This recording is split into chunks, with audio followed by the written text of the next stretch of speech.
नमस्कार, IND special में आपका स्वागत है। मैं हूं आपके साथ आकाश सेन और आज हम बात करेंगे बजट से बनेगी बात। जी हां, मध्य प्रदेश विधानसभा के बजट सत्र का आगाज 7 मार्च से होना है, लेकिन इसके पहले बजट को लेकर इस बार सरकार ने खासी तैयारी की है। खासतौर पर अगर हम बात करें तो इस बार सरकार बजट में कई नए प्रावधान लेकर आने वाली है। खासतौर पर अगर हम बच्चों की बात करें तो बच्चों को लेकर इस बार खासतौर पर फोकस रहेगा। जो सरकार है वो इस बार चाइल्ड बजट पेश करने वाली है। इसके अलावा अगर हम बात करें तो सर्वहारा वर्ग को साधने की कवायद में सरकार इस बार है, क्योंकि बजट इसलिए भी महत्वपूर्ण हो जाता है 2023 में जो है विधानसभा चुनाव होना और उसके पहले 22-23 का ये बजट काफी महत्वपूर्ण है। और यही कारण है कि जब बजट पेश होगा तो बजट में राहत का पिटारा भी निकलकर सामने आएगा, ऐसी उम्मीद लगाई जा रही है। और सरकार भी दावा कर रही है कि सर्वहारा वर्ग को संतोषजनक बजट देने के लिए हमने तैयारी की है। मुख्यमंत्री शिवराज सिंह चौहान ने इसके लिए जनता से सुझाव भी मांगे थे और जो सुझाव निकल के आए हैं जनता के, उसके आधार पर जो है इस बजट को तैयार किया गया है। लेकिन इसको लेकर सियासत भी देखने को मिल रही है। बजट पर आर पार है। सीधे तौर पर जो विपक्ष में बैठी कांग्रेस है वो यहाँ पर सवाल उठाती हुई नजर आ रही है। और इसको लेकर क्या कुछ बीजेपी का कहना है, किस तरीके से मध्य प्रदेश के जो वित्त मंत्री हैं वो क्या कुछ कह रहे हैं और कांग्रेस का क्या कुछ कहना है, सबसे पहले आपको वो सुनाते हैं, उसके बाद हम इस पर चर्चा करें।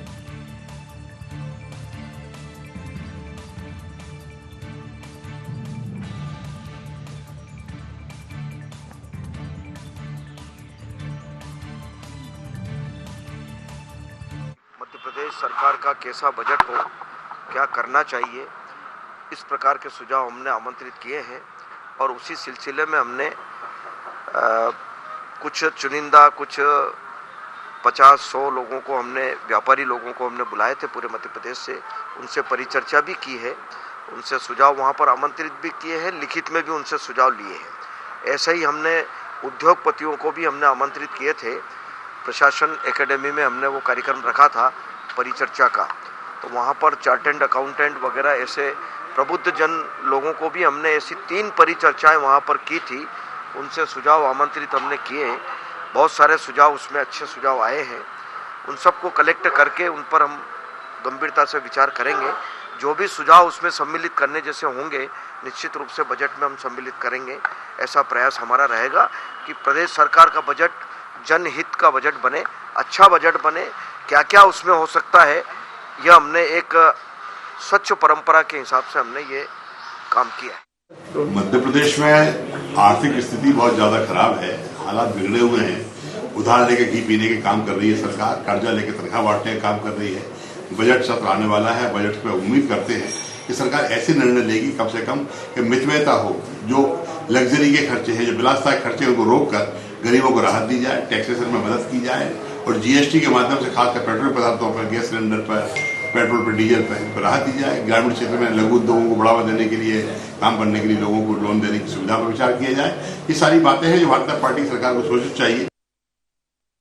तो सीधे तौर पर अगर हम देखें तो कांग्रेस का कहना है कि फिजूल खर्ची रुकना चाहिए और जो सरकार ने पहले घोषणाएं की थी उस पर भी अमल होना चाहिए, लेकिन गरीबों को राहत मिलना चाहिए, क्योंकि संकट का दौर है। कोरोना संकट के 2 साल सबने देखे और उसके बाद अब जब पूरा देश अनलॉक हुआ है, मध्य प्रदेश भी अनलॉक हुआ है, लेकिन अब बजट से आस है लोगों को भी और यही कारण है कि ये बजट काफी महत्वपूर्ण है।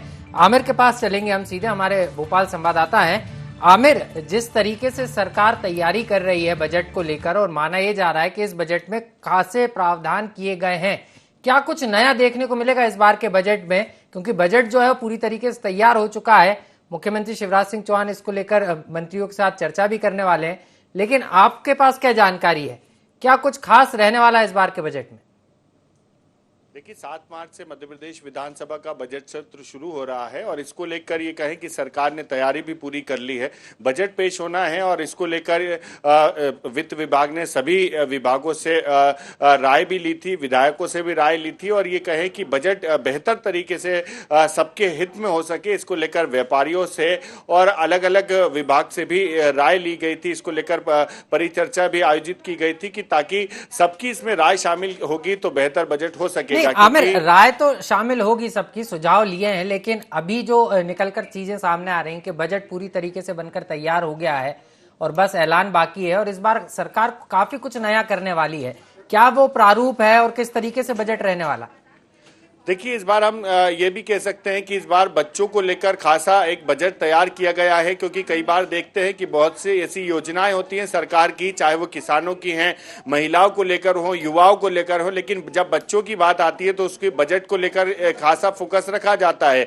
तो वैसे ही बच्चों को लेकर एक खासा बजट भी इस बार तैयार किया गया है। ये कहा जा रहा है कि अलग से बजट तैयार पेश करने की सरकार इसको लेकर तैयारी कर रही है। इसको लेकर सरकार शासकीय कार्यों में फिजूल खर्ची पर रोक लगाने को लेकर भी कुछ तैयारी कर रही है। और इसी के अलावा ये कहें कि कुछ ऐसी योजनाएं हैं जिनको, नई योजनाओं को नहीं शुरू किया जाएगा, बल्कि जो पुरानी योजनाएं हैं इसमें आर्थिक मजबूती मिल सके, ताकि विकास की जो योजनाएं हैं वो बेहतर तरीके से चल सके। इसको लेकर पूरी तरह से बजट तैयार किया गया है। और सरकार का भी यही कहना है कि सबके हित का, जन कल्याणकारी और लाभकारी ये बजट होगा। मध्य प्रदेश के विकास में, हित में और लाभकारी ये बजट पेश होने जा रहा है। लेकिन जब बजट पेश होगा, और इस बजट को लेकर भी लोगों की सरकार से काफी उम्मीदें हैं, क्योंकि उम्मीद लगाई हुई है जनता सरकार से कि ये जब बजट पेश हो तो जनता के हित में हो और जनता को लाभ पहुंचाने वाला बजट हो।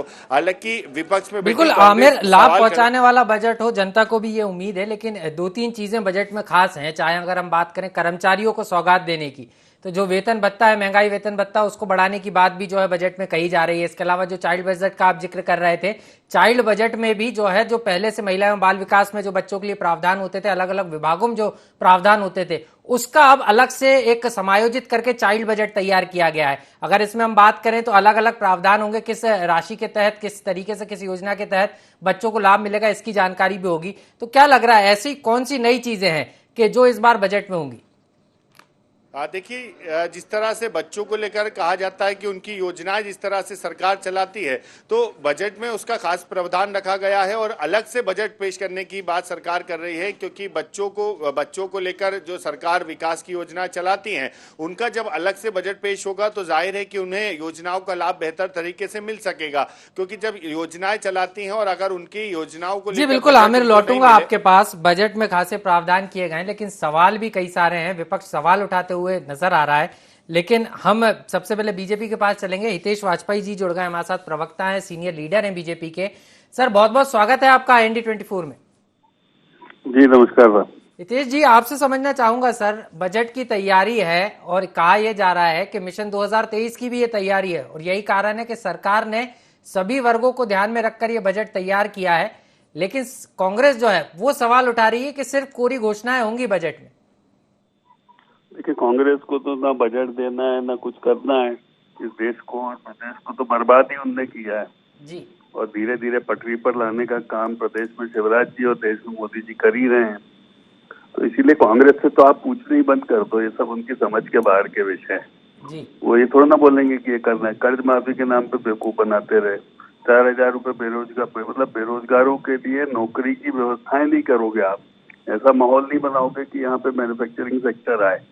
क्या करेंगे तो बोले साहब झूठा वादा करेंगे 4,000 रुपए महीने का जी। न 4,000 देना है, न नौकरियों की व्यवस्थाएं कर दी है कि बिजली, सड़क, पानी की व्यवस्था अच्छी हो तो लोग यहाँ पर फैक्ट्रियां लगाएं, रोजगार के अवसर क्रिएट हुए।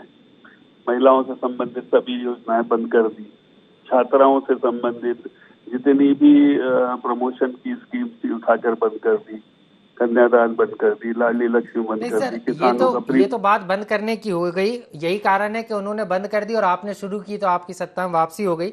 लेकिन सर, बजट में इस बार काफी सारी नई चीजें हैं और माना जा रहा है कि जिस तरीके से केंद्र सरकार ने जो निर्णय लिए हैं उसका भी काफी कुछ MP के बजट में देखने को मिलेगा, उस बजट का किस तरीके से बेहतर इस्तेमाल कर सकें। लेकिन इस बार चाइल्ड बजट की तैयारी है, बजट में भी कई सारे नवाचार करने जा रही है सरकार, इसको कैसे देख रहे हैं आप? देखिए, वो तो बजट सामने आएगा तो पता लगेगा। बजट एक ऐसा डॉक्यूमेंट है कि जिसके बारे में पहले से तो पता होता नहीं है, पर नीतिगत रूप से ये जरूर कहा जा सकता है कि बच्चियों के लिए, महिलाओं के लिए, किसानों के लिए भरपूर व्यवस्था शिवराज जी आज तक करते आए, चाहे मनरेगा के अंतर्गत हो, चाहे किसानों की वेलफेयर स्कीम हो, किसान कल्याण निधि हो, बहुत सारी ऐसी चीजें हैं, स्वास्थ्य को लेकर हो, एजुकेशन को लेकर हो। नए टारगेट्स रखने का समय है और उसको लेकर हम पूरा करेंगे और एक मजबूत मध्य प्रदेश किस प्रकार बने उस ओर आगे बढ़ेंगे। और आपसे समझना चाह रहा था, जिस तरीके से आपने कहा नीतिगत डॉक्यूमेंट तो है, लेकिन इस बार देखने को आया कि विधायकों के साथ मुख्यमंत्री शिवराज सिंह चौहान ने पहले ही चर्चा की थी, जनता से भी सुझाव मांगे थे और विधायकों से भी इस बात को कहा था कि आप जो है अपने क्षेत्र की जो विकास की योजना अधूरी पड़ी है उसको लेकर आए, बजट में प्रावधान किया जाएगा। तो क्या लग रहा है सर, अब जनता के सहयोग से बजट बनाने की बात हो रही है, इसका कितना लाभ जनता को मिल पाएगा? देखिए, जहाँ जहाँ विधायक सक्रिय हैं, भारतीय जनता पार्टी के विधायक हैं, वहाँ तो सब हो जाएगा। जहाँ कांग्रेस के हैं वो तो सो ही रहे, उन्हें पता ही नहीं, ना घर में है ना गली में है वो, तो उनका तो मुझे नहीं पता कि वो क्या करेंगे। सर उस पर भी सवाल उठ रहा है ना हितेश जी, उस पर भी सवाल यही उठ रहे हैं कि मुख्यमंत्री जी ने भेदभाव किया, ऐसा कांग्रेस कह रही है कि आपने कांग्रेस के विधायकों को बुलाया ही नहीं, सिर्फ बीजेपी के विधायकों से पूछ लिया कि कहाँ कहाँ विकास करना है। इस पर भी कांग्रेस सवाल उठा रही है। कांग्रेस को तो संपत्ति नहीं पड़ रही, वो क्या कर रही है? मैंने आपको कहा ना, जब सबसे सारे विधायकों से सुझाव दिए गए जी, आपने खुद ही बताया जी, तो काहे नहीं देते लिख के? वो तो किसने मना किया? विधायक को लिख के देना है। मुख्यमंत्री जी के सारे उसके लेकर सुझाव को लेकर उन्होंने जितने पसंद रखे उस पर आप चिट्ठी लिख सकते हो, दे सकते हो। हम भी वही कर रहे हैं। हम खुद सब मुख्यमंत्री जी हमारे घर आ रहे हैं, वे मुख्यमंत्री हैं, उनको सुझाव देने में आपको क्या दिक्कत? चलिए सर, लौटूंगा आपके पास। आप कह रहे हैं कि सुझाव देना चाहिए था, मुख्यमंत्री जो है कांग्रेस के विधायकों के भी हैं, मध्य प्रदेश के हैं, सही बात है। कांग्रेस से समझ लेता हूं, रवि सक्सेना जी हमारे साथ जुड़ गए हैं। बहुत बहुत स्वागत है सर IND 24 का, आपके पास आऊंगा। गौरव चतुर्वेदी सर भी हैं हमारे साथ, वरिष्ठ पत्रकार हैं, बहुत बहुत स्वागत है सर आपका भी। रवि जी, सबसे पहले आपसे सवाल है, बीजेपी ये कह रही है कि आप सिर्फ राजनीति कर रहे हैं, बजट को लेकर अगर कांग्रेस को चिंता थी तो कांग्रेस को सुझाव देना थे, मुख्यमंत्री जी उनके भी हैं और वो उन सुझावों को जनता के विकास के लिए बजट में शामिल करते, लेकिन कांग्रेस का रवैया ठीक नहीं है, कांग्रेस उदासीन है। नहीं, मुझे आप बताइए कि किसने कहा कि कांग्रेस पार्टी ने सुझाव नहीं दिए हैं? जी, भारतीय जनता पार्टी के जो भी नुमाइंदे आपके सामने हैं, जी, जी, मुझे नहीं मालूम वो कितने पढ़े लिखे और कितने जानकार लोग हैं जी, पर आप देखें, माननीय कमलनाथ जी लगातार पत्र लिखकर मुख्यमंत्री जी को सुझाव दे रहे हैं और कह रहे हैं कि मध्य प्रदेश में किसानों की जो बदहाली है, जो रोजगार की बदहाली है, बद इंतजामी है, उस पर आपको संज्ञान लेना पड़ेगा। रोजगार ज्यादा से ज्यादा निर्मित हो, उसके लिए बजट में प्रावधान करने होंगे। किसानों की ऋण माफी का कार्य बंद कर दिया गया है, किसान की हालत बदहाल है। बीमा आपने जो देने का बड़ा बड़ा वादा कर रहे हैं, लगातार ये बात निकल के आ रही है कि बीमा की राशि जो है वो किसानों के खाते में अभी तक पहुंची नहीं है, और जहां पहुंची है वहां बैंकों ने उस पर रोक लगा दी है और उनकी जो देनदारी है उससे उसको वसूली चालू कर दी है। तो किसान तो आज भी वैसा का वैसा ही ठन गोपाल हो गया है। ऐसी कई समस्याएं हैं, रोजगार की बात है, किसान की बात है, जो पेट्रोल डीजल के दाम हैं उस पर उन्होंने, मुख्यमंत्री जी ने वादा किया था कि हम 3 से 4 रुपया कम करेंगे, उस पर कम करने की बात है। जो महंगाई सुरसा की आग की तरह बढ़ी जा रही है, लोगों का जीना मुहाल हुआ जा रहा है, उस पर किस तरह से अंकुश लगाया जाए, उस पर बजट में प्रावधान करना चाहिए।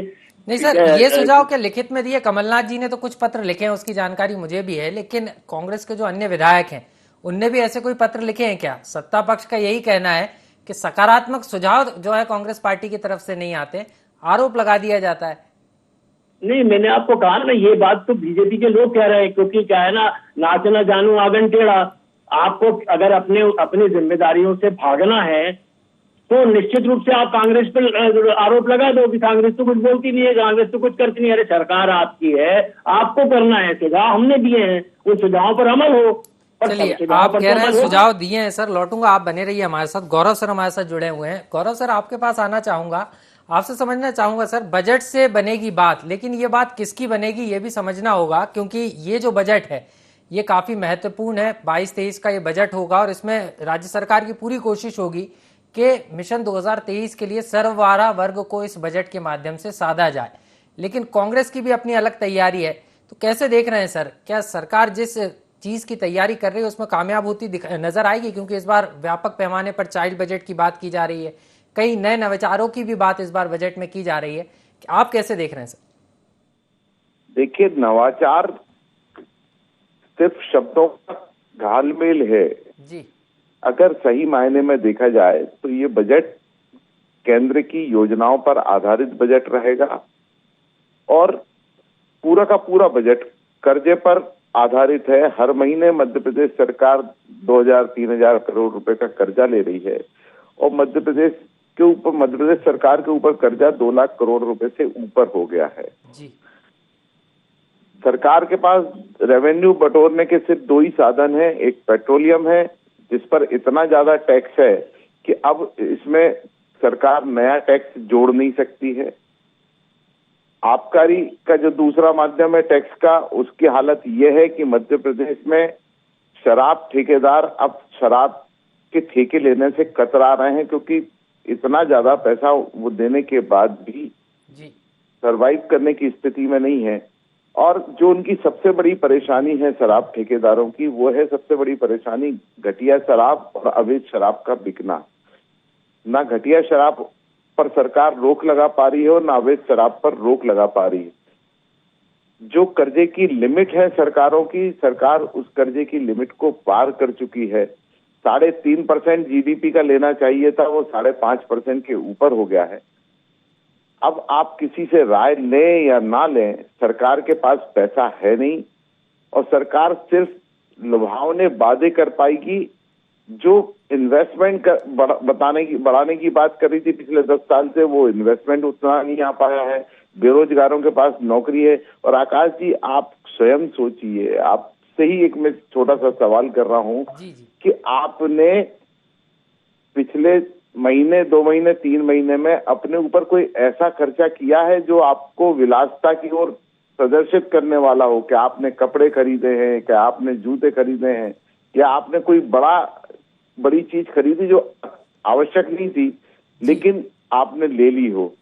तो आम आदमी जो जी रहा है वो अपनी आवश्यकता की पूर्ति भी बड़ी मुश्किल से कर पा रहा है। बड़ा सवाल यही है कि आम आदमी अपनी आवश्यकता की पूर्ति जो है बड़ी मुश्किल से कर रहा है और ऐसे में सरकार के सामने चुनौती भी रहने वाली है। सर, मैं आपके पास लौटूंगा।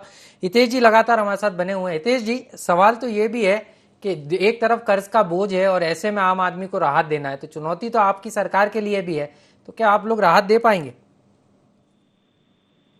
हितेश जी, लगता है हितेश जी से हमारा संपर्क टूट गया। दोबारा जुड़ने की कोशिश करेंगे। लेकिन गौरव सर ने जो 2 बड़ी बातें कही हैं कि आम आदमी को राहत देना, ये सरकार के लिए निश्चित रूप से एक बड़ी चुनौती होगा, क्योंकि लगातार कर्ज लेना जरूर पड़ रहा है सरकार को। लेकिन सरकार ये भी बात कह रही कि हम विकास करेंगे, लेकिन कैसे करेंगे? कांग्रेस के पास चलेंगे। रवि जी हमारे साथ बने हुए हैं।